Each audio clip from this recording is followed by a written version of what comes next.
Сәлем достар, бүгін біз видеомызды істейміз. 40-ші беттегі екінші есеп. Бұл жақта біз мынаның барлық ауданын табамыз, тік бұрыштардың.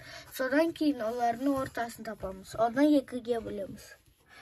Мына жақта тік бұрыштың ауданы табу үшін 3-ті 6-ға көбейтеміз. Сол кезде 18 см квадрат.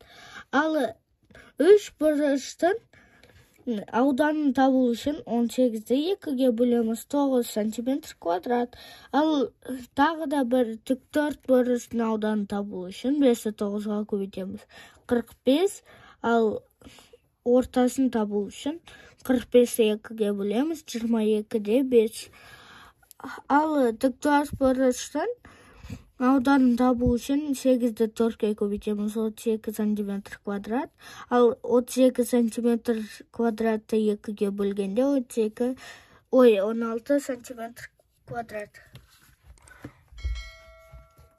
Бүгінгі сабағымыз аяқталды. Каналға тіркеліп қойыңыздар. Сау болыңыздар.